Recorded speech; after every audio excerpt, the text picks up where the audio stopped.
টানে প্রথম স্বামীকে তালাক দিয়ে প্রেমিকের বাড়ির সামনে ধর্ণা। বিয়ের দাবিতে 3 দিন ধরে প্রেমিকের বাড়ির সামনে ধর্ণায় প্রেমিকা। ঘটনায় শোরগোল মানিকচকে। ঘটনা সম্পর্কে জানা গেছে, মানিকচকের এক যুবকের সঙ্গে মোথাবাড়ির এক যুবতীর ফোন মারফত প্রেমের সম্পর্ক গড়ে ওঠে। দীর্ঘ 3 বছর ধরে চলছে এই প্রেম। শুধু ফোন নয়, তারা একে অপরের সঙ্গে দেখা সাক্ষাৎ করেছে। উভয়ের মধ্যে ঘনিষ্ঠ সম্পর্ক গড়ে ওঠে, এমনকি একে অপরের সঙ্গে বারবার শারীরিক মধ্যে সব সম্পর্ক হয়ে গেছে। আমি চাই ওকে বিয়ে করব।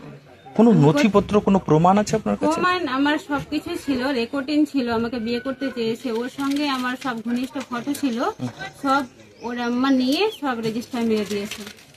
শারীরিক সম্পর্ক লিপ্ত হয় বলে দাবি করে তরুণী। বছরখানেক আগে বাড়ির কথা মতো তরুণীর অন্যত্র বিয়ে হয়। প্রথম পক্ষের স্বামীর সঙ্গে সংসার বেশ ভালোই চলছিল। হঠাৎ করে প্রেমিক আবার প্রেম জাগায় প্রেমিকার মনে। প্রেমিকা তরুণীর স্বামীর সঙ্গে বিবাহ বিচ্ছেদ করে। প্রথম বিয়ের পর গর্ভবতীও হয়েছিলেন তরুণী, কিন্তু প্রেমিক গর্ভপাত ঘটায় বলে অভিযোগ। ফোন করে প্রেমিকাকে ডেকেছিল নিজের বাড়ি। প্রেমিকা বাড়ি আসতেই উধাও অভিযুক্ত তরুণ। অভিযুক্ত যুবকের বাড়ির বাইরেই 3 দিন ধরে ধর্নায় বসে রয়েছেন প্রেমিকা। প্রেমিকার একটাই দাবি, আমি বিয়ে করব, আমার সংসার নষ্ট হয়েছে, আমি বিয়ে করতে চাই। আমাদের একসঙ্গে কাটানোর ঘনিষ্ঠ মুহূর্তের ছবি, কল রেকর্ডিং সমস্ত কিছু আমার কাছ থেকে মোবাইল ছিনিয়ে নিয়ে সমস্ত তথ্য ডিলিট করে দেয় তার প্রেমিক। এমনকি মারধরও করেছে। গলা টিপে মারার, প্রাণে মারার চেষ্টা করছে বলে অভিযোগ।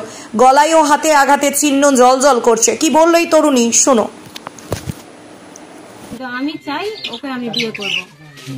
আমাদের মধ্যে সব সম্পর্ক হয়ে গেছে। আমি চাই ওকে বিয়ে ছিল, রেকর্ডিং ছিল। আমাকে বিয়ে করতে চেয়েছে, ওর সঙ্গে আমার সব ঘনিষ্ঠ ফটো ছিল, সব ওর আম্মা নিয়ে সব রেজিস্টার মেরে দিয়েছে। বিয়ে করো, আমি এটাই চাই, আমাকে বিয়ে করো। আমার টাকা দরকার নেই। ও বলছে কত লাখ টাকা নিবি, আমার টাকা দরকার নেই। ওখানে বিয়ে দেওয়ার পরে একটা পেটে বাচ্চা আছে, ওটা ওই নিয়ে গিয়ে নষ্ট করেছে। বলছে আমি বিয়ে করব, সন্তান নিতে হবে না, নষ্ট করে দাও। লোকাল ডক্টরের কাছে নিয়ে গিয়ে নষ্ট করেছে।